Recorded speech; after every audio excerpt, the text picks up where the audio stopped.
আজি আমাৰ সন্মানীয় বিৰোধী দলপতি ডাঙৰীয়াই যেটো তেওঁ ব্যাখ্যামূলক টোকা দিছে তাত কৈছে যে অসমৰ বিদেশী সমস্যা সমাধানৰ বাবে ৰাষ্ট্ৰীয় নাগৰিকপঞ্জী উন্নয়ন অন্যতম এক বিশেষ প্ৰাসংগিক বিষয়।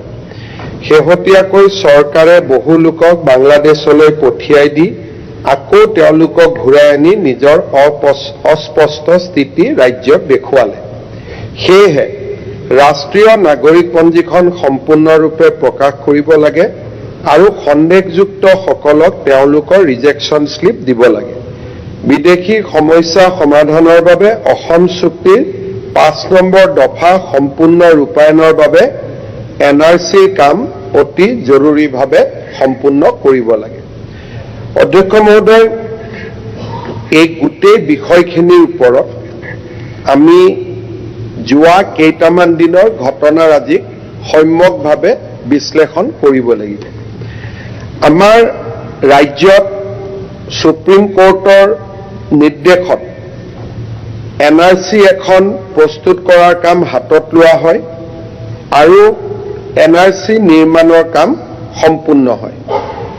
NRC নিৰ্মাণৰ কাম সম্পূৰ্ণ হোৱাৰ পিছত সুপ্ৰিম কোৰ্টে এটা জাজমেণ্ট দিয়ে যে এই ডেটাখিনি সিকিউৰ কৰিব লাগে আৰু এই ডেটাখিনি সিকিউৰ কৰাৰ পিছতহে আমি NRCখনৰ যিখিনি পৰৱৰ্তী ব্যৱস্থা সেই পৰৱৰ্তী ব্যৱস্থাখিনিত আমি আগবাঢ়িব লাগে। অধ্যক্ষ মহোদয়, আমি এই NRC ৰিলেটেড ডেটাখিনি সিকিউৰ কৰাৰ কাৰণে আমি বিভিন্ন কামত আমি লাগি আছো আৰু মই আশা কৰোঁ যে অহা 8ৰ পৰা 12 মাহৰ ভিতৰত CDEC বুলি চেণ্ট্ৰেল গভৰ্ণমেণ্টৰ এজেন্সি এটাই কাম কৰি আছে। তেওঁলোকে এটা ইনফৰমেশ্যন ছিকিউৰিটি মেনেজমেণ্ট ছিষ্টেম এটা নিৰ্মাণ কৰিছে আৰু এই ISMS পলিচি অনুসৰি NRCৰ ডেটা সুৰক্ষিত আৰু সংৰক্ষিত কৰি তেওঁলোকে গোটেই ব্যৱস্থাটো 8ৰ পৰা 12 মাহৰ ভিতৰত সম্পূৰ্ণ কৰিব পাৰিব আৰু স্বাভাৱিকভাৱে 8ৰ পৰা 12 মাহৰ ভিতৰত সম্পূৰ্ণ হোৱাৰ পিছত NRC ৰিজেকশ্যন স্লিপ বা একচেপ্টেন্স স্লিপ যি বুলিয়ে নকওঁ কিয় তাক আমি দিব পাৰিম। অধ্যক্ষ মহোদয়, ইয়াত এটা এইখিনি হ'ল এটা অফিচিয়েল যিটো বক্তব্য, কিন্তু ইয়াৰ লগত আমাৰ ৰাজ্য চৰকাৰৰ স্থিতি এটা জড়িত হৈ আছে। অসম চৰকাৰে যিখন NRC নিৰ্মাণ হ'ল সেই NRCখনক আমি চূড়ান্ত বুলি ভবা নাই, কাৰণ আমি ভাবোঁ যে এই NRCখনত সেই সময়ত বহু লোকে আৰু পৰৱৰ্তী সময়ত তাৰ বহু তথ্য প্ৰকাশ পাইছে যে বহু লোকে NRCত নিজৰ নাম বিভিন্ন উপায়েৰে তেওঁলোকে নিজৰ নাম অন্তৰ্ভুক্ত কৰিছে। একে নামৰ সুযোগ লৈ বিশেষকৈ যদি কৰবাত কাছাৰত কোনোবা এজন বাপেকৰ নামৰ লৈতে এটা মানুহ আছে, মই কামৰূপত আছো, পুত্ৰ আৰু পিতৃৰ মিলন হৈ গ'ল। এই ধৰণৰ বিভিন্ন কথাৰে আনকি ট্ৰিব্যুনেলত ডিক্লেয়াৰ্ড ফৰেনাৰ্ছো NRCৰ ভিতৰত নাম অন্তৰ্ভুক্ত কৰিছে। আমি উচ্চতম ন্যায়ালয়কো কৈছো, ভাৰত চৰকাৰৰ লগতো আমি কথা পাতিছো যে অসমত NRCৰ পুনৰীক্ষণৰ এটা আমাক সুবিধা দিব লাগে। আমি তেওঁলোকক কৈছো যে 20% নাম সীমান্ত জিলাত আৰু 10% নাম আমাৰ আন জিলাকেইখনত আমাক এটা চেম্পল চেকিং কৰিব সুযোগ দিব লাগে আৰু চেম্পল চেকিঙত যদি কোনো আমি ভুল নাপাওঁ আমি NRCখনৰ মতে কাম আগবঢ়াম, কিন্তু 20% বৰ্ডাৰ ডিষ্ট্ৰিক্টত ৰিভেৰিফিকেশ্যন আৰু 10% ৰিভেৰিফিকেশ্যন ইন আদাৰ ডিষ্ট্ৰিক্ট, এই দুইটা কাম যদি আমি কৰিব পাৰোঁ তেতিয়াহ'লে মানুহৰ মনত সন্দেহো নোহোৱা হ'ব আৰু মানুহে স্বাভাৱিকভাৱে NRC-খনক এটা সঠিক দস্তাবেজ বুলি স্বীকাৰ কৰিব। এই গোটেই NRC-খনৰ ওপৰত যিটো সন্দেহ, এই সন্দেহটো ৰাজ্য চৰকাৰে নহয়, আনকি সদৌ অসম ছাত্ৰ সন্থা আৰু আন সংগঠনসমূহে অন ৰেকৰ্ড তেওঁলোকে জনাইছে যে NRC-ৰ প্ৰক্ৰিয়াত আমি সম্পূৰ্ণভাৱে সন্তুষ্ট হ'ব পৰা নাই। গতিকে ৰাজ্য চৰকাৰে আমাক এখন সম্পূৰ্ণ শুদ্ধ ৰাষ্ট্ৰীয় নাগৰিকপঞ্জী প্ৰস্তুতকৰণ কৰি আমাক দিব লাগে। অধ্যক্ষ মহোদয়, এই বিষয়বিলাকে প্ৰায়ে সুপ্ৰিম কোৰ্টত গৈ থাকে। কেইদিনমান আগতে ভাৰতৰ মহামান্য সুপ্ৰিম কোৰ্টে এটা বিশেষ জাজমেণ্ট দিয়ে। সেই জাজমেণ্টটোত এটা কথা সুপ্ৰিম কোৰ্টে স্পষ্ট কৰি দিয়ে যে NRC আৰু বিদেশী বিতৰণৰ মাজত কোনো সম্পৰ্ক নাই। অৰ্থাৎ ইয়াত কৈছে যে যিটো আমি ফাইনেল কথাটো কৈছোঁ, এজন আবেদনকাৰীয়ে তেওঁ সুপ্ৰিম কোৰ্টত গৈ আবেদন কৰিলে যে মোৰ NRC-ত নাম আছে, কিন্তু নাম থকা স্বত্তেও ট্ৰিব্যুনেলে মোক ফৰেনাৰ্ছ বুলি ডিক্লেয়াৰ কৰিলে। এই কেছটো হ'ল ৰফিকুল হক ভাৰ্চেছ ইউনিয়ন অফ ইণ্ডিয়া। তেওঁ গৈ সুপ্ৰিম কোৰ্টত দাবী কৰিলে বা সুপ্ৰিম কোৰ্টত আবেদন কৰিলে যে মোৰ নামটো যিহেতু NRC-ত ইতিমধ্যে সোমাইছে, সেইবাবে ৰাজ্য চৰকাৰে বা ভাৰত চৰকাৰে মোক এই ক্ষেত্ৰত কোনো ধৰণৰ মোৰ বিৰুদ্ধে ন্যায়াধিকৰণত কেছ নহ'ব বা মোক যিটো ফৰেনাৰ্ছ ডিক্লেয়াৰ কৰিছে সেই ব্যৱস্থাটো ইলিগেল বা সেই ব্যৱস্থাটো সুপ্ৰিম কোৰ্টে স্থগিত কৰিব লাগে। ইয়াতে সুপ্ৰিম কোৰ্টে তেওঁলোকক ক'লে, ইণ্টাৰিম প্ৰথম ষ্টে আছিলে, তাৰ পিছত সুপ্ৰিম কোৰ্টে ক'লে the inclusion of the name of the appellant in the draft NRC would have no bearing on the order passed by the tribunal. অৰ্থাৎ ফৰেনাৰ ট্ৰিব্যুনেলে নিজৰ ৰাস্তাত যাব, NRC নিজৰ ৰাস্তাত থাকিব। NRC-ত নাম থকাৰ পিছতো সন্দেহৰ ভিত্তিত ৰাজ্য চৰকাৰে ফৰেনাৰ্ছ ডিটেকশ্যন কৰি থাকিব পাৰিব।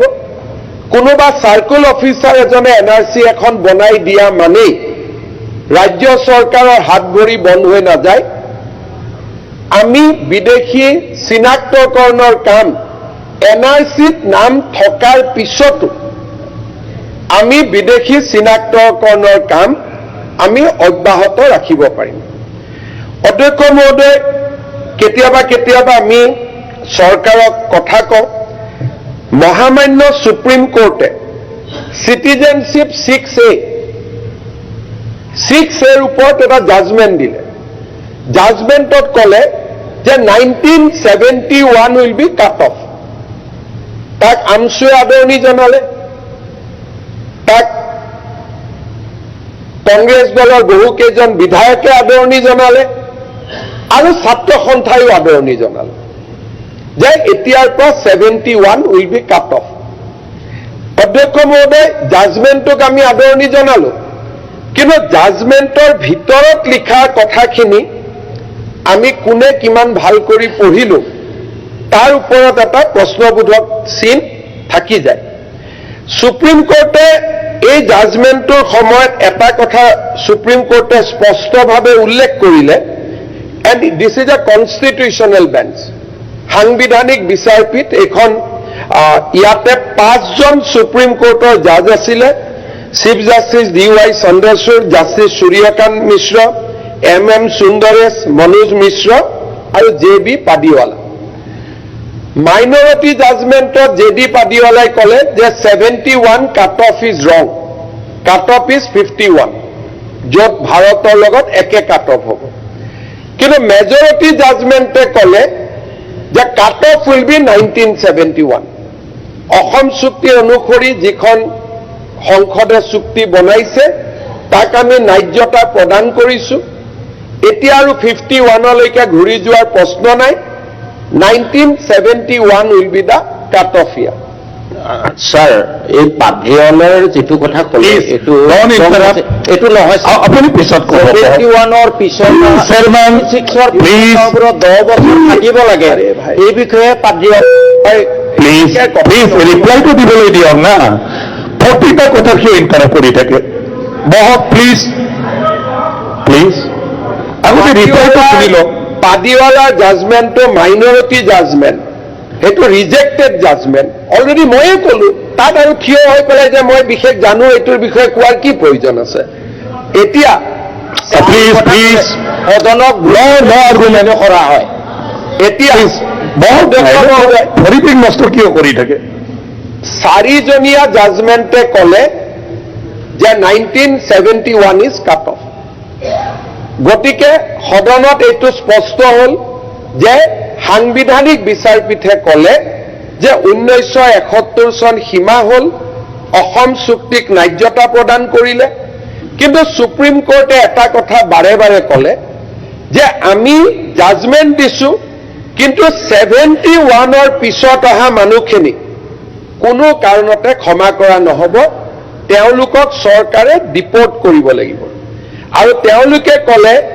এনিৱান entering Assam after 25 March 1971 is illegal and not eligible তেওঁলোকে ক'লে 71 আমি এটা হিউমেনিটেৰিয়ান জাষ্টিফিকেশ্যন কৰিছো আৰ্টিকল 6(7)ৰ লগত ই ক্লাছ নকৰে আৰু তেওঁলোকে গোটেই কথাখিনি নিজৰ মতে এটা তেখেতসকলে এটা জাজমেণ্ট দিলে আৰু সেই জাজমেণ্টটো আমি মানি ললো কিন্তু সুপ্ৰিম কোৰ্টে জাজমেণ্টত অসম গভৰ্ণমেণ্টক এটা সুইপিং পাৱাৰ দিলে এইটো বিষয়ে আমাৰ বাতৰি কাকততো আলোচনা হোৱা নাই টিভিতো আলোচনা হোৱা নাই তেখেতসকলে সুপ্ৰিম কোৰ্টে এই জাজমেণ্টটোতে and this is a constitutional bench judgment welcome by AMSU all MLAs ASU everybody ইয়াত আৰু কোনো ডিসপিউট নাই এতিয়াও মুতকৈ বেছি চেয়াৰম্যান ডাঙৰীয়াই জাজমেণ্টটো পঢ়িছে কাৰণ তেওঁ লগে লগে উঠি ক'লে যে মই ভুল কৰি কৈছো তাৰমানে ইমান ডিপলৈকে গৈ জাজমেণ্টটো পঢ়া হৈছে মোৰ দৰকাৰ ইমান নহয় কাৰণে মই পঢ়া নাই ইয়াত তেওঁলোকে ক'লে the Supreme Court has says Section 6A ruling affirmed that the 1950 Expulsion Act remained valid and operative. তাৰমানে বিদেশী বহিষ্কৰণৰ কাৰণে এতিয়াৰ পৰা চৰকাৰ ট্ৰিব্যুনেলত যোৱাৰ প্ৰয়োজন নাই The 1950 Act says that ডিচিজনে যদি প্ৰাইমা ফেচি ভাবে ই বিদেশী he can be evicted from the state of Assam আপোনালোকে এখন পঢ়ি ল'ব 1950 ইলিগেল এক্সপালশন ফ্ৰম আসাম এই একখনৰ বেকগ্ৰাউণ্ডটো বেলেগ আছিলে স্যাৰ কিয় কথা কয়বা আপুনি 1950 চনৰ সেই একখনৰ বেকগ্ৰাউণ্ড কোনে মই মাত্ৰ পইণ্টটো লিখি ৰাখক those were from প্লিজ আপুনি পইণ্টটো লিখি ৰাখক who could be easily আপুনি বেকগ্ৰাউণ্ডটো বেলেগ আছে আপুনি যদি সুপ্ৰিম কোৰ্টৰ অৰ্ডাৰ এটাৰ বেকগ্ৰাউণ্ড বুজাব খুজিছে you have to file another petition in supreme court মোক কিয় বুজাই আছে মই এনেকুৱা নকৰিব মই নকৰিব ভাই ইয়াৰ পৰা ভোট নাবাঢ়ে সুপ্ৰিম কোৰ্টৰ অৰ্ডাৰ এটা আপোনালোকে নপঢ়াকৈ আদৰণি জনাইছে সেইকাৰণে আপোনালোকৰ বিষয়েতো মানুহে গম পাব লাগে গতিকে বহি থাকক কিয় অখিল গগৈৰ স্বভাৱটো কিয় লৈছে বহি থাককচোন পিছত ক'ব যি আছে ইমান দুইজনৰ মাজত কম্পিটিশ্যন হৈ গ'লে মোৰ কণ্ট্ৰলে দিগদাৰ হ'ব ভাই মাননীয় অধ্যক্ষ মহোদয় সুপ্ৰিম কোৰ্টে ক'লে যে অসমৰ কাৰণে এখন স্পেচিয়েল এক্ট আনা হৈছিলে ইন দ্য পটভূমি অফ 1950 এইটো মই কৈছো যে 1950ৰ পটভূমিত এখন আইন অনা হৈছে যে ডিচিয়ে যিকোনো ডিচিয়ে যদি ভাবে ই বিদেশী he can be evicted word is evicted উচ্ছেদ কৰি দিব আৰু ট্ৰিব্যুনেলত যোৱাৰ কোনো প্ৰয়োজন নাই এই এক মিনিট ভাই আপুনি মই ভুল ক'ব পাৰোঁ ৰাতি উকিলে পঢ়াই দিব মইতো ইংলিছ কেইটাহে পঢ়ি আছো সুপ্ৰিম কোৰ্টে ক'লে by the majority judgement that state need not to go only foreigners tribunal. State has this power also. তাৰমানে এতিয়ালৈকে আপোনালোকে যি কৈছে যে আমি পাৰ কৰি দিলো, now by the order of the Supreme Court, every deputy commissioner is empowered to evict anybody whom he feels foreigner. This is the law of the land. আৰু second law of the land, নাই মই ভুল কৰিলে শুদ্ধ কৰিলে মোৰ বক্তব্যটো final নহয়, কোৰ্টতহে যাব। গতিকে মোৰ কথাখিনি ভুল বুলিয়ে শুনি লওকচোন, শুদ্ধ বুলি শুনিব নালাগে। সুপ্ৰিম কোৰ্টে দুটা জাজমেণ্ট দিলে যে NRCত নাম সোমোৱা মানেই মানুহজন স্বদেশী হ'ব নোৱাৰে। আমাৰ অসমৰ মানুহক মই বিনম্ৰতাৰ সৈতে জনাব বিচাৰো যে চাইলেণ্টলি জাতি মাটি ভেটি ৰক্ষাৰ কাৰণে যোৱা 4 বছৰত আমি অজস্ৰ কাম কৰিছো চাইলেণ্টলি। যিসকলে এই 5 বছৰৰ কাৰ্যকাল ইতিহাসে যেতিয়া এনালাইচিছ কৰিব তেতিয়া গম পাব যে আমাৰ দেশৰ জাতি মাটি ভেটি ৰক্ষাৰ বাবে এইখন চৰকাৰে কিমান ডাঙৰ কন্ট্ৰিবিউশন এৰি থৈ গৈছে। উই হেভ ৰিভিজিট এভৰিথিং। IMDTয়ে যি ডেমেজ কৰিছিল, IMDT বাতিল হ'ল, কংগ্ৰেছে ফৰেনাৰ্ছ ট্ৰিব্যুনেল লৈ আহিল। ট্ৰিব্যুনেলত যাব লাগিব, যুক্তিতৰ্ক হ'ব লাগিব, হাইকোৰ্ট সুপ্ৰিম কোৰ্ট, ফৰেনাৰ্ছ এক্সপেলে নহয়, এটা জীৱন পাৰ হৈ যায়। আমি আৰু মই ভাৰত চৰকাৰক ধন্যবাদ জনাম, সলিচিটৰ জেনেৰেল তুষাৰ মেহতাক ধন্যবাদ জনাম যে এটা অসম চৰকাৰৰ বাবে এক অমোঘ অস্ত্ৰ কনষ্টিটিউচনেল বেঞ্চে দিলে যে all foreigners need not to be refer to the foreigners tribunal.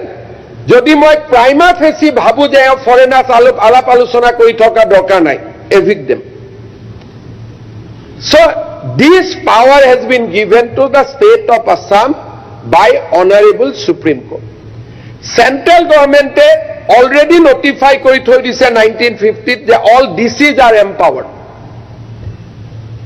আৰু এটা একখনতে লিখা আছে যে যিবিলাকে বিভিন্ন কাৰণত ৰিলিজিয়াছ পাৰ্চুৱেশ্যনৰ কাৰণত আহিছিল তেওঁলোকৰ ক্ষেত্ৰত এই একখন প্ৰযোজ্য নহয়। This is the act, sobe pohibo paribo. So the relevance of 1950 Act has come back. Aru ei judgment to amsuo adorni jonaise. All the Muslim intellectual of Assam has welcomed this judgment.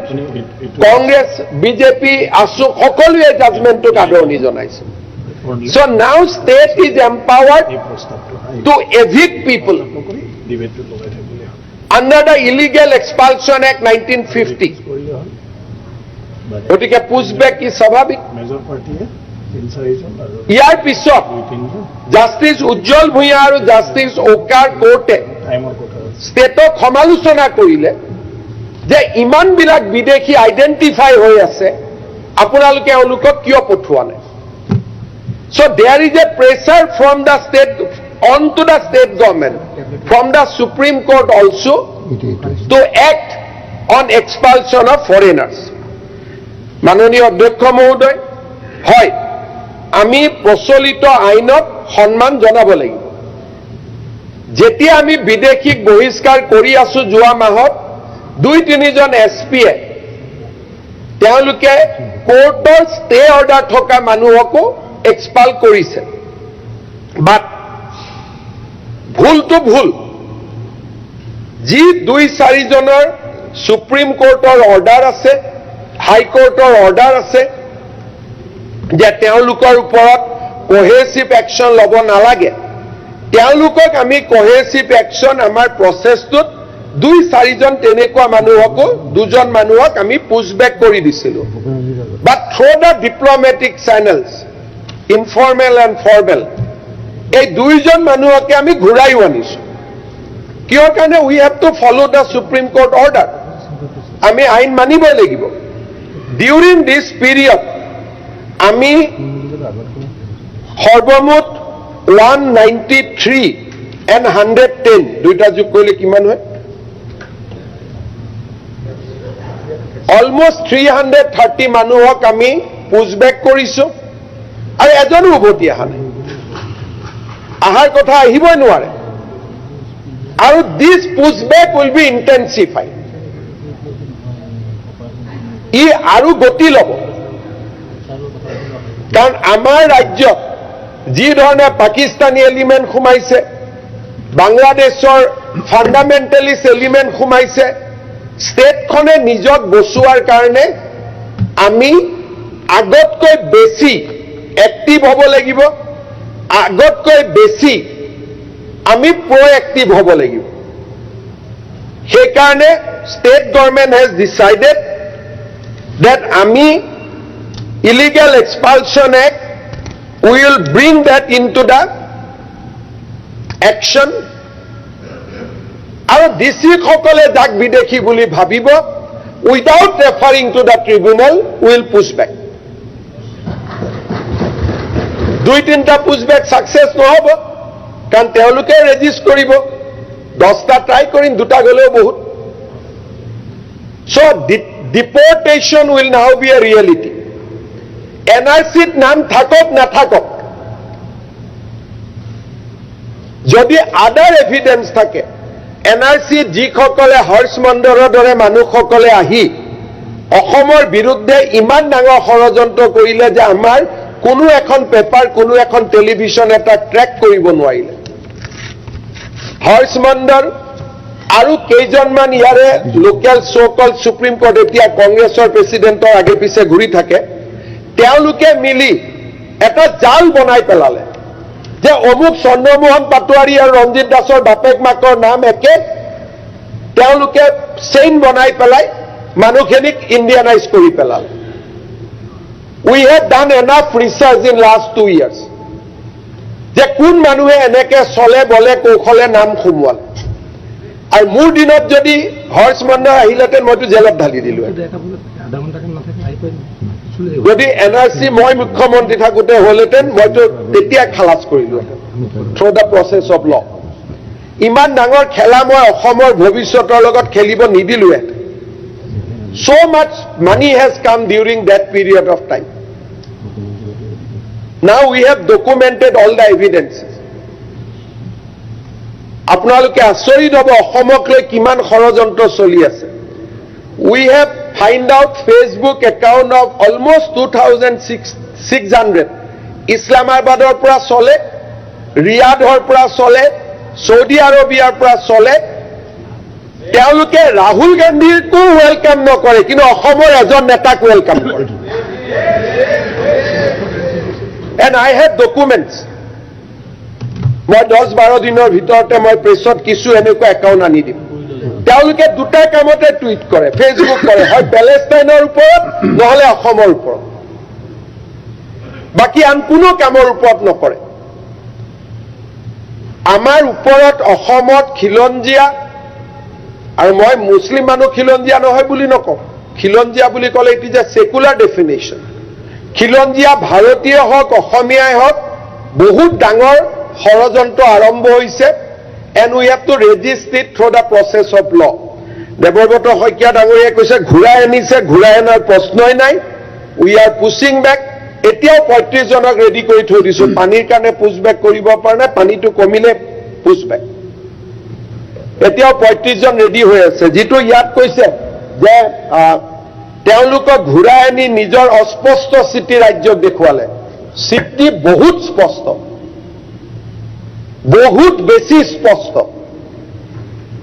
তেনেকে আজি tribal belt and ব্লকৰ ওপৰত ক'লে 1954 is cut off কংগ্ৰেছেও agri কৰিলে যে 1954ৰ পিছত অহা মানুহখিনিক চৰকাৰে একশ্যন ল'ব পাৰে আজি মই বহুত দিনৰ পৰা চেষ্টা কৰি আছিলোঁ যে যেনে তেনে লিডাৰ অফ অপজিশ্যনক অন ৰেকৰ্ড আনিব লাগে আজি ৰাতিপুৱা মই সফল হ'লো যে আজি গোটেই মই মাননীয় উপাধ্যক্ষ মহোদয়ক কম আজিৰ প্ৰসিডিংটো যাতে টেপ চাই ভাল কৰি লিখা হয় কাৰণ আজিৰ প্ৰসিডিংত কংগ্ৰেছ দলে স্পষ্ট কৰি ক'লে যে ট্ৰাইবেল বেল্ট এণ্ড ব্লক গঠন হোৱাৰ সময়ত থকা মানুহখিনিক বাদ দি কোনো প্ৰটেকশ্যন পাব নালাগে so this is on record today আৰু গোৱালপাৰাৰ বিধায়কসকলেও জানে যে চব পানী ভাঙা মানুহ চব 1954 পিছতে আহিছে, আগততো কোনো অহা নাই। গতিকে আজি মই কৰিবলগীয়া কামখিনি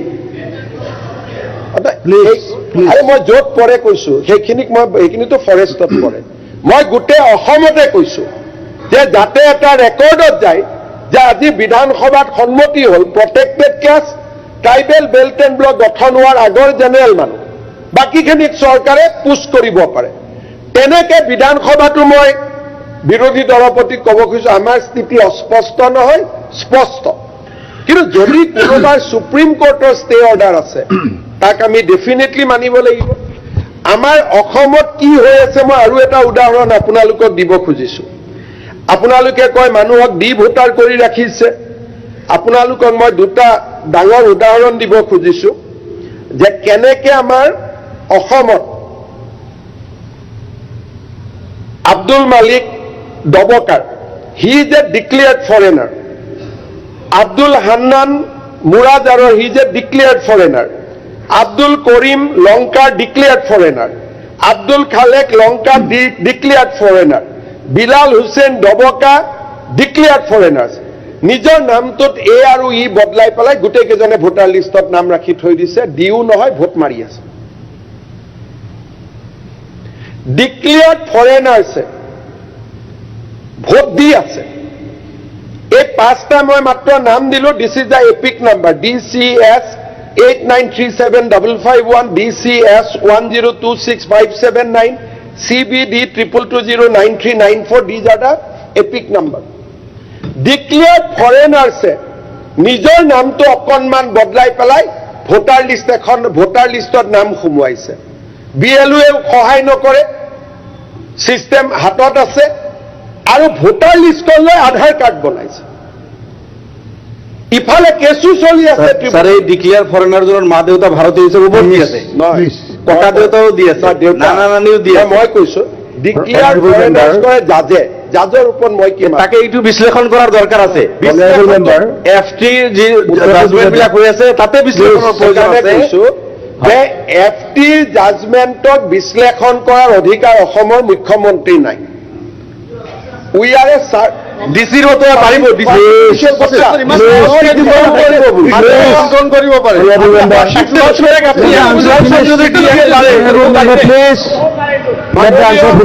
মাননীয় আজিও এইটো ৰেকৰ্ড কৰক। মোক উপাধ্যক্ষ মহোদয় ক'লে যে FT জাজমেন্ট ৰিভিউ কৰা পাৱাৰো মোৰ আছে, গতিকে যাক যাক ইণ্ডিয়ান কৰি দিছিলে মইতো এটা বিদেশী কৰি দিম। মাননীয় অধ্যক্ষ মহোদয়, মই মুখ্যমন্ত্ৰী পিছত অসমীয়া আগত, মুখ্যমন্ত্ৰী মই পিছত, অসমীয়া মই আগত। গতিকে মই যি কম অসমীয়াৰ দৰে কম, গৌৰৱী অসমীয়াৰ দৰে কম। গতিকে এই কথাটো মনত ৰাখক। মাননীয় অধ্যক্ষ মহোদয়, এটলিষ্ট বিমলা প্ৰসাদ চলিহাৰ পিছত মই অসমৰ এজনে মুখ্যমন্ত্ৰী কিছু হলেওতো খেদিব পাৰিছো। কণ্টেষ্ট অখিল গগৈতো অলপ ভোট পাব লাগিব, গতিকে আমাৰ কোনো আপত্তি নাই। আপুনিও তাৰ কাৰণে কেকটো এডুখুৰাই যিমানে কম্পিটিশ্যন কৰে কৰক না, আমিতো হাঁহি থাকিম না। গতিকে UDFও কওক, আপুনিও কওক, কংগ্ৰেছেও কওক। মই সুপ্ৰিম কোৰ্ট হাইকোৰ্টৰ বাদে এটা শব্দ কৈ আছিলো নেকি? মই কৈছো যে মোক পাৱাৰ নিদিব, মই দিব বুলিতো কোৱা নাই। মই UDFৰ MLA খিনিয়ে কৈছে যে FTৰ অৰ্ডাৰ ৰিভিউ কৰাৰ পাৱাৰো আপোনাৰ আছে। মই কৈছো ভাই মোক নিদিব এইটো পাৱাৰ, কাৰণ দিলে মইতো ফেভাৰত কৈ আছো যে ইলিগেল কাম কৰিবৰ কাৰণে মোক নিদিব, কাৰণ মই জানো FTৰ অৰ্ডাৰ ৰিভিউ অকল হাইকোৰ্টে কৰিব পাৰে, হাইকোৰ্টৰ অৰ্ডাৰ ৰিভিউ সুপ্ৰিম কোৰ্টে কৰিব পাৰে। ইলিগেল কথাটো কোনে কৈ আছিলে? UDFৰ আৰু আব্দুল ৰহিম ডাঙৰীয়া প্ৰাক্তন সভাপতি আমছু, তেওঁ মোক কৈ আছে নাই নাই আপোনাৰ পাৱাৰ আছে। তে মই কৈছো মোৰ পাৱাৰ থাকিলে কলম কোনফালে যাবতো জানেই। ইন এ নাটসেল মই এইটোকে ক'ব খুজিছো, ইলেকশ্যনৰ আগত যি হ'ব হ'ব। এতিয়া আমি লিগেলি ৰাস্তাখিনি সাফ কৰি ললো যে অসমৰ পৰা এতিয়া বিদেশী বহিষ্কৰণ সম্ভৱ। This is the achievement. আমি এটা যি প্ৰতিশ্ৰুতি দিছিলো যে আমি কাম কৰিম, আৰু আজি 300 বিদেশীও গৈছে, আৰু এই প্ৰচেছটো চলি থাকিব। মই এতিয়া কৈছো 35জন মোৰ হাতত আছে, পানী কমিলে পঠাই দিম। গতিকে through the process of law আমি ফৰেনাৰ্ছ এক্সপালছনৰ কাম as per the verdict of the constitutional bench of the supreme court of India, যিটো মোক কৈছে লিগেলি কৰিব লাগে। সুপ্ৰিম কোৰ্ট অফ ইণ্ডিয়া এতিয়া লিগেলি ডিচিক পাৱাৰ দিছে যে আপুনি বিদেশী ডিক্লেয়াৰ কৰিব পাৰে, ট্ৰিব্যুনেলত যাব নালাগে। অখিল গগৈ ডাঙৰীয়াক মই সন্মান জনাইছো যে লিগেলি কৰিব দিছে, আৰু লিগেলি আমি বিদেশী বহিষ্কৰণৰ কাম হাতত ল'ম। বাট দিছ প্ৰচেছ ইজ টিডিয়াছ, কাৰণ কোৰ্ট কাছাৰী বহুতৰ সন্মুখীন হ'ব লাগিব। But we are ready to face the challenge, আৰু আমি অসমৰ পৰা বিদেশী বহিষ্কৰণৰ ক্ষেত্ৰত এই কামবিলাক আমি কৰি থাকিম। এতিয়া ইয়াত কথা আহিছে যে হয় যে কোনোবা জেনুইন মানুহ বহিষ্কৃত হ'ব নেকি? ডেফিনেটলি নহয়। 71 চনত অহাৰ আগৰ মানুহ বহিষ্কাৰ কৰাৰ প্ৰশ্নই নুঠে, যিহেতু সুপ্ৰিম কোৰ্টে নিজেই ক'লে যে 71 চনৰ আগত অহা মানুহখিনিক বহিষ্কাৰ কৰিব নালাগে। আমিতো তাত ইলিগেলিটিৰ কথাই নাই। সেইকাৰণে ডিচিক পাৱাৰ দি দিলে নহয় সুপ্ৰিম কোৰ্টে। এতিয়া ক'লে যে ফৰেনাৰ্ছ ট্ৰিব্যুনেল বায়াছ, গতিকে ডিচিয়ে কৰিব, এইটোতো আৰু ভাল। গতিকে আপোনালোকে ট্ৰিব্যুনেল বাছি লওক, নহ'লে ডিচিক বাছি লওক, ৰাস্তাটো দুটাই। ফৰেনাৰ্ছ ট্ৰিব্যুনেলত বাচিলে এপিল হয়, আৰু ডিচিয়ে কৰিলে ৰাতিয়ে অৰ্ডাৰ দি ৰাতিয়ে এভিক্ট কৰি দিব পাৰে। ডিচিৰ তাত এপিলৰো স্কোপ নাই। 1950 ইলিগেল এক্সপালছন এক্ট, স্যাৰ সেইটো আইনৰ পিছতেইতো অসম চুক্তিৰ 71 কৰা হৈছে, গতিকে আপুনি 71টো নিজে কৰি আছে। আপুনি 51টো শেষ হোৱাৰ পিছত কিবা ক'ব থাকিলে ক'ব।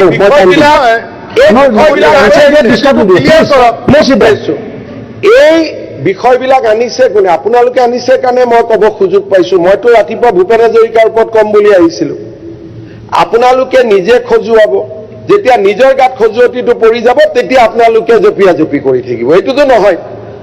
এতিয়া মোৰ কথাটো হ'ল, এই সুপ্ৰিম কোৰ্টৰ জাজমেণ্টটো সকলোৱেতো আদৰণি জনাইছে। গতিকে আদৰণি জনোৱা জাজমেণ্ট এটাৰ ওপৰত আমি যদি কাম কৰোঁ তাত কোনো আপত্তি থাকিব নালাগে।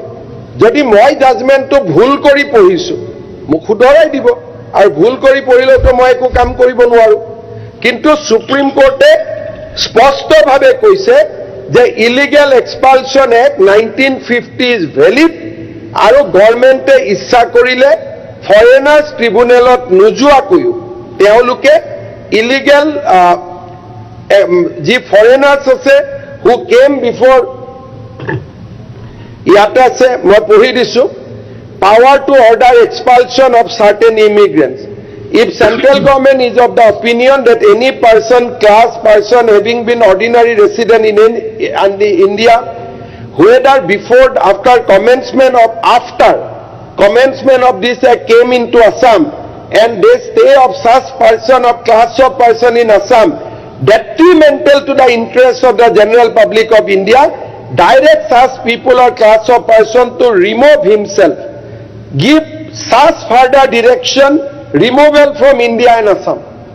আপোনালোকে কিয় এইটোত কষ্ট পাইছে সেই পেৰাগ্ৰাফটো আপোনালোকে নপঢ়িলে না, পঢ়ক না প্লিজ। আপুনি 1 মিনিট বাহিৰত যাওক, 1 মিনিট বাহিৰত যাওক, সুপ্ৰিম কোৰ্টৰ 6A ওপৰত জাজমেণ্টটো লৈ আহক। গুগল ৰ'ব, আপোনাক মই 5 মিনিট সময় দিছো, আপুনি জাষ্ট বাহিৰলৈকে যাওক, গৈ পেলাই গুগল কৰক, জাজমেণ্টটো লৈ আহক, নিজে বুজি পাব। মইতো 2 দিন পঢ়িহে কৈছো, মইতো আৰু ইমান কেঁচা কাম এটা কৰিব ইয়াত অহা নাই। মই 2 দিন প্ৰেক্ষাপটত স্যাৰ 71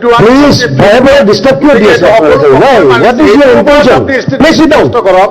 এতিয়া দেৱব্ৰত শইকীয়া ডাঙৰীয়াই যিখিনি মানুহৰ কথা ইয়াত ক'ব আহিছে সেই মানুহখিনি হ'ল ডিক্লেয়াৰ্ড ফৰেনাৰ্ছ, যিখিনি আমি পুছ কৰিছো।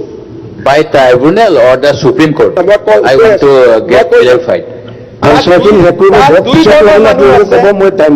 এটা হৈছে বাই ট্ৰিব্যুনেল, কোনো এপিলো কৰা নাই, অৰ্ডাৰো কৰা নাই, দ্য অৰ্ডাৰ হেজ বিকাম ফাইনেলিটি। কিন্তু যোনে হাইকোৰ্টত কেছ কৰিছে, যোনে সুপ্ৰিম কোৰ্টত কেছ কৰিছে, তেওঁলোকক আমি এক্সপেল নকৰোঁ, কাৰণ আমি আইনক সন্মান জনাব লাগিব। কিন্তু যোনে কোনো এপিল কৰা নাই, আৰু আজিৰ পৰা 5 বছৰ আগত অৰ্ডাৰ ওলাই গৈছে, এতিয়া এপিল কৰাৰ সময়ো নাই। তেওঁলোকৰ ক্ষেত্ৰত দ্য জাজমেণ্ট হেজ ৰিচ ফাইনেলিটি। গতিকে তেনেকুৱা 30,000 মানুহ আছে। সেই মানুহখিনিয়ে কংগ্ৰেছক ভোট কিয় দিছে? নামকেইটা লৈ পেলাই MLA জনে এপিল কৰাব লাগিছিলে। প্ৰশ্নটো হৈছে যে আপোনালোকে দুখীয়া মানুহখিনিৰ লগত কিয় নহয়? এতিয়া সেই ব্যক্তিজনে নাজানে, আপোনালোকৰ চৰকাৰে মেক্সিমাম কংগ্ৰেছ গভৰ্ণমেণ্টৰ সময়ত এই ফৰেনাৰ্ছৰ যিখন লিষ্ট ডিক্লেয়াৰ হৈছে, কাৰণ সোণোৱাল ডাঙৰীয়া মুখ্যমন্ত্ৰী হোৱাৰ পিছৰ পৰা ডিটেকশ্যন ডিপৰ্টেশ্যনৰ কাম NRCৰ কাৰণে ৰখি আছিলে। এই গোটেই মানুহবিলাক ফৰেনাৰ্ছ ডিক্লেয়াৰ হৈছিল during the regime of honourable chief minister Tarun Gogoi. মইতো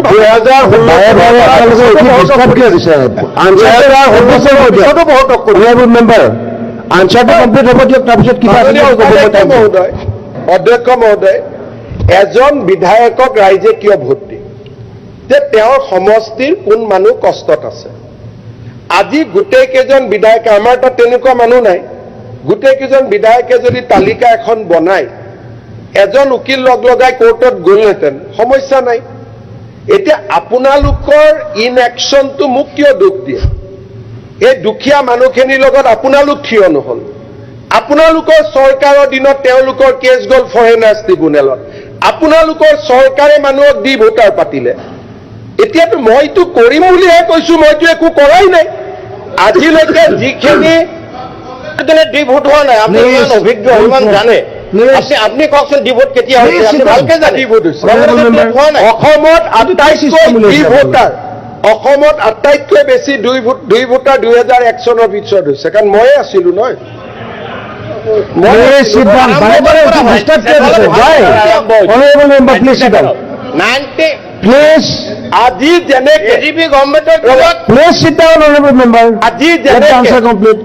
আজি যেনেকে আমি যাক সহায় কৰিব লাগে তাক সীমাৰ বাহিৰত গৈ যেনে তেনে সহায় কৰি দিলো। কংগ্ৰেছক বাধা দি ৰাখিছিলো নেকি আমি? পল মমিন ডাঙৰীয়া, মাননীয় সন্মানীয় উপাধ্যক্ষ মহোদয়, ইয়াতে ভোট হল এটা, 3টা পাৰ্টিৰ কম্পিটিশ্যন। আমিতো কোনেও মাতা নাই, আমি মনে মনে বহি আছো। যিমান ইণ্টাৰেকশ্যন হৈছে বিৰোধীৰ পৰা হৈছে, ৰুলিং পাৰ্টিৰ পৰা। মোক মাত্ৰ 5 মিনিট ক'ব দিয়ক, নক'লে মই আধাটো চেছ কৰি দিওঁ, মোৰ কোনো কথা নাই। খালি মই কি ক'ম সেইটো আপোনালোকে ডিটাৰমাইন নকৰিব। মোৰ কোৱাটো মই ক'ম, আৰু মোৰ কোৱাটো পিছত আপোনালোকে বিৰোধিতা কৰিব পাৰে। That is the democracy. এতিয়া অধ্যক্ষ মহোদয়, মই এটাই সংক্ষেপতে ক'ম। নাম্বাৰ 1, বিদেশী বহিষ্কৰণৰ ক্ষেত্ৰত চৰকাৰে NRCখনক ৰেফাৰেন্স হিচাপে লোৱাৰ প্ৰয়োজনীয় নাই, order of the supreme court. Second, বিদেশী বহিষ্কৰণৰ ক্ষেত্ৰত ডেপুটি কমিশ্যনাৰে নিজে অৰ্ডাৰ দিব পাৰে, আৰু তেওঁ যদি সন্দেহ থাকে তেওঁৰ মনত, তেওঁ ট্ৰিব্যুনেল পঠাব পাৰে। Number 2। Number 3, on the basis of this judgement অসমত বিদেশী বহিষ্কৰণৰ প্ৰক্ৰিয়াটো আমি ত্বৰান্বিত কৰিম। এতিয়া বিদেশী কোন? অবভিয়াছলি দোজ হু হেজ কাম আফটাৰ 1971, তাত কোনো ডিসপিউট নাই। এইখিনিয়ে মই ক'ব খুজিছিলো, আপোনালোকে বাধা নিদিলে মইতো আগতে কৈ চেছ কৰি দিলোহেঁতেন। বিমলা প্ৰসাদ চলিহাই পুছবেক আৰম্ভ কৰিছিলে অসমত, কংগ্ৰেছৰ মুখ্যমন্ত্ৰী। গোটেই ভাল কামৰ ইনস্পাইৰেশ্যন আমি কংগ্ৰেছৰ পৰাই লওঁ। Gopinath Bordoloi tribal belt and block বনাইছিল, তেওঁৰ পৰা ইনস্পাইৰেশ্যন লওঁ।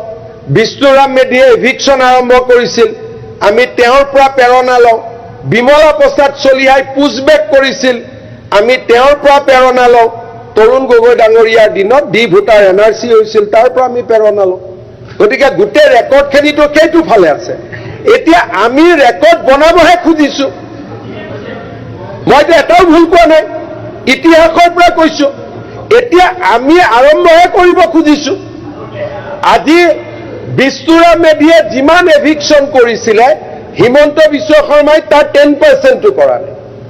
গোপীনাথ বৰদলৈ যিমান ট্ৰাইবেল বেল্ট এণ্ড ব্লক বনালে, মই এটাও বনাব পৰা নাই, লাগিহে আছো micro' tribal belt and block বনাবৰ কাৰণে, মই পাৰাই নাই।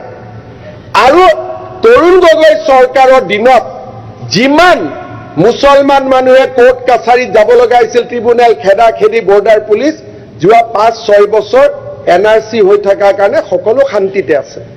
কম্পেৰিজন কৰিব, হিচাপ কৰিব। আগতেতো ইয়াত আহি ৰাস্তা ঘাটৰ কথা কোনেও নাপাতিছিলে, খালি দি ভোটাৰৰ কুৱেশ্যন। আজিকালিতো এইবোৰ একো নাই। এতিয়া আপোনালোকে আদৰণি জনোৱা জাজমেণ্ট এটাৰ ভিত্তিত আমি কিছু কাম কৰিবলৈ আগবাঢ়িছোঁ। সামান্য 300-400 জনক মাত্ৰ পঠিয়াইছোঁ, আৰম্ভণি এটা। ইয়াক লৈ যাব লাগিব এটা নেক্সট লেভেললৈকে, আৰু তাৰ কাৰণে যদি আইনে আমাক অনুমতি নিদিয়ে আমি নকৰোঁ। যদি আইনে অনুমতি দিয়ে ডেফিনেটলি আমি কৰিম। আৰু সেইকাৰণে মই আগতে উত্তৰটো এটা শব্দত সামৰিছোঁ, বিদেশী বহিষ্কৰণৰ ক্ষেত্ৰত এই চৰকাৰখন দায়বদ্ধ। আইনে দিয়া, দেৱব্ৰত শইকীয়া ডাঙৰীয়াই সংবিধানৰ কথা কৈছে, গতিকে মই সংবিধানে ৰিপিট কৰিম যে সংবিধান আৰু আইনে প্ৰদত্ত কৰা প্ৰতিটো ক্লজ, ছেকশ্যন, দাড়ি কমাৰ সুবিধা লৈ অসমখনৰ পৰা আমি বিদেশী বহিষ্কৰণৰ কাম কৰিম। বহিষ্কৰণৰ কাম কৰিলে এটা লাভ হয় কি, যিমান মানুহ আছে বহিষ্কাৰ কৰি আমি শেষ কৰিব নোৱাৰোঁ। ইয়াৰ পৰা যেতিয়া যায় তেতিয়া বাংলাদেশত এটা মেছেজ হয় যে অসমত আৰু নাযাবি দেই, ভাৰতত আৰু নাযাবি দেই। It act as a deterrent. এতিয়াও যে গোটেই ভাৰতৰ পৰা আমাৰ কেন্দ্ৰীয় গৃহমন্ত্ৰী ডাঙৰীয়াৰ নেতৃত্বত, মই সেই সংখ্যাটো দিবই খোজা নাই, যে গুজৰাট, ৰাজস্থানত যোৱা বহুত মানুহক অসমেদি আমি পুছবেক কৰিছোঁ, বহুত মানুহক। ডেট নাম্বাৰ মই দিব নোখোজো, কাৰণ BSF-এ কৰিছে, আমি মাত্ৰ ফেচিলেট কৰিছোঁ। ডেট নাম্বাৰ ইজ হিউজ, বহুত ডাঙৰ অংক এটা ইয়াত আছে সোমাই, কিন্তু মই অথৰাইজ নহয় কাৰণে ক'ব খোজা নাই। But this is being facilitated by Assam government. অসম চৰকাৰে আমি যিমান পাৰোঁ সহায় কৰি আছোঁ। এই মানুহখিনি গ'লে বাংলাদেশৰ যদি প্ৰতিটো জিলা, প্ৰতিটো খণ্ড, প্ৰতিটো প্ৰখণ্ডত যদি আমি 10জনকৈ পঠাব পাৰোঁ, ডাঙৰ মেছেজ এটা যায় যে আৰু অসমত আহিব নালাগে, নহ'লে অসমত আহি থাকে। আমি ৰাইজৰ কাম কৰিছোঁ, সংবিধানৰ নিৰ্দেশত কাম কৰিছোঁ যে দেশ বিদেশী মুক্ত হ'ব লাগে, আৰু আমি কৰি গৈ থাকিম। আপোনালোকৰ সহযোগিতা বিচাৰিছোঁ। আৰু কি প্ৰক্ৰিয়া ল'ব? এই আইনখনত লিখা আছে যে DC সন্তুষ্ট হ'লেই হয়। এইটোতো নিয়ম হ'ব নোৱাৰে, এইটোতো নিয়ম হ'ব নোৱাৰে। এইটোতো কেনেকৈ নিয়ম হ'ব? মাননীয় অধ্যক্ষ মহোদয়, এক মিনিট, এই আচ্ছা আপোনালোক বহি লওক। আচ্ছা, এই আইনখন মই কৰিছিলোঁ নেকি? এইখন আইন জৱাহৰলাল নেহৰুৱে কৰা আইন। স্যাৰ, যিখন সেইখনো থাকিব ছাৰ, লিখা আছে ছাৰ সেইখনৰ লগত। মই পঢ়ি সুপ্ৰিম কোৰ্টৰ আপুনি লৈ যাওক। ৰাজু ভাই, এক minute. Supreme Court judgment that reference the Immigrants Expulsion from Assam Act 1950. This appears in the majority opinion authored by Justice Surya Kant. পঢ়ি দিছোঁ মই। The provision of the Immigrants Expulsion from Assam Act 1950 shall also be read into Section 6A and shall be effectively employed for the purpose of identification of illegal immigrants. Identification. Question is identification. Question is identification. Identification is established. আপোনালোকে মোৰ লগত যেনেকে debate কৰিছে, মইতো জাজ নহয়। আপোনালোকে মোক কি কৰে? মইতো সুপ্ৰিম কোৰ্ট অৰ্ডাৰ এটা পঢ়ি আছো। ভুল, মোৰ যদি ভুল হৈছে সুপ্ৰিম কোৰ্টত আপোনালোক যাব, আপোনালোকক শুদ্ধ কৰি দিব। ইয়াতে মোৰ লগত আমাক কেন্দ্ৰীয় গৃহমন্ত্ৰীয়ে ছাৰ ট্ৰাইব্যুনেলখিনি বঢ়াই দিম বুলি কৈছে। এই জাজমেণ্টটো কথাটো হ'ল যে ইট ইজ নট এডিকুৱেট। মাননীয় আপোনালোককতো মই অসম চৰকাৰৰ হৈ উত্তৰটো দিব পাৰোঁ, ভুল হ'লে মোৰ কোৰ্টত যাব। The stand of the Assam government is very clear. We are going to effectively. আপুনি কিয় খাই হৈছে মোক খালি মোৰ আপোনালোকে অসম গভৰ্ণমেণ্টৰ স্থিতিটোক বিৰোধিতা কৰা আপোনালোকৰ অধিকাৰ আছে, বিৰোধিতা কৰক, ৰেকৰ্ডত ৰাখি দিয়ক। কিন্তু মোৰ স্থিতিটো হ'ল যে এতিয়াৰ পৰা অসমত বিদেশী চিনাক্তকৰণৰ ক্ষেত্ৰত আমি দুটা ৰাস্তা ল'ম, এটা ট্ৰিব্যুনেল আৰু এটা ইলিগেল এক্সপালছন এক্ট 1950। পুছবেক শব্দটো নাই, ৰিমুভ শব্দটো আছে, যে he can be remove from Assam and India. গতিকে এইখন পঢ়ি লওক, আপোনালোকৰ উকিলসকলৰ লগত আলোচনা কৰক। আমিনুল ভাই,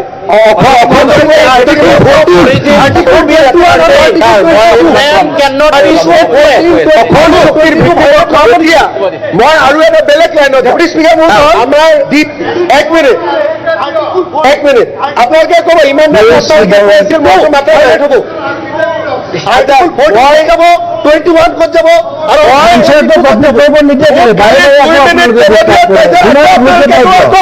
কোনো আপত্তি নাই। আপুনি আপোনাৰ বক্তব্যত গোটেই সুপ্ৰিম কোৰ্টৰ অৰ্ডাৰটো নাগৰিকত্বৰ আইনখনকে আপুনি মুখ্যমন্ত্ৰী ডাঙৰীয়া প্লিজ অসম চুক্তিৰ ভিত্তিবৰ্ষৰ কথাটো আপুনি উল্লেখ কৰক।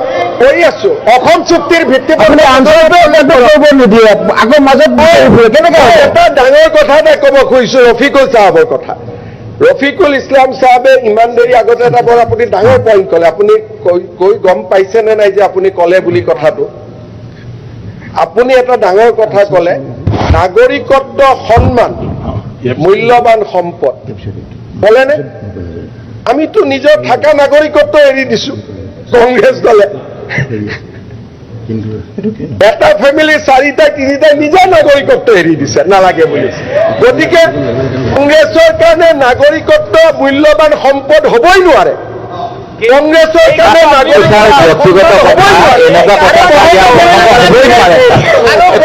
বাংলাদেশ পাকিস্তান বিদেশী নাগৰিকৰ কথা কৈছে, নাগৰিকত্বটো কথা হ'ব নোৱাৰে। ছাৰ কেনেকুৱা কথা কৈ আছে ছাৰ? তেখেতক আৰু ব্যক্তিগত কথা ইয়াত নকওঁ ছাৰ, কিন্তু এনেকুৱা কথা কোৱা উচিত নহয়। সদনৰ মৰ্যাদা ৰাখি যিজন মানুহে নিজে ইয়াত ছাৰ ডিফেণ্ড দিব নোৱাৰে, এইটো আপুনি জানে ছাৰ, এনেকুৱা কথাখিনি ক'বলৈ নিদিব। মাননীয় অধ্যক্ষ মহোদয়, জাকিৰ হুছেইন চিকদাৰ ডাঙৰীয়া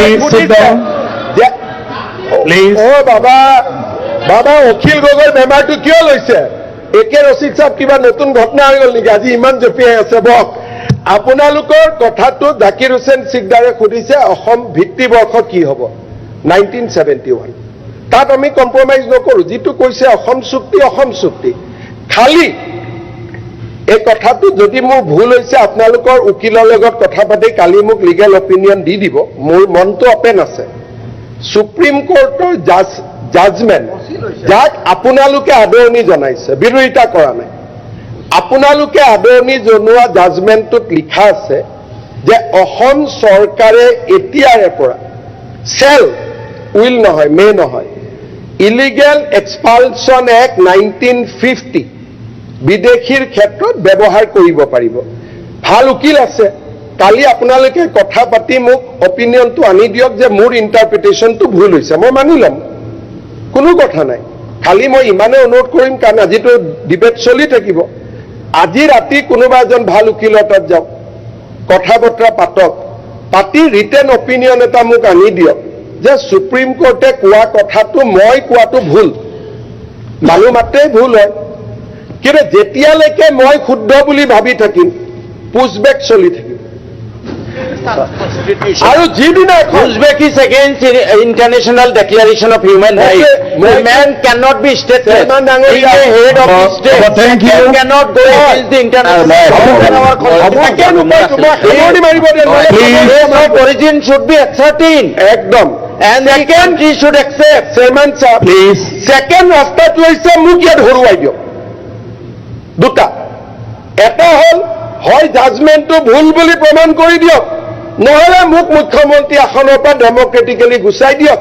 আদাৰৱাইজ ইলিগেল এক্সপালচন এক্ট 1950 অসমত পুছবেক উইল কণ্টিনিউ। ধন্যবাদ, জয় হিন্দ, বন্দে মাতৰম।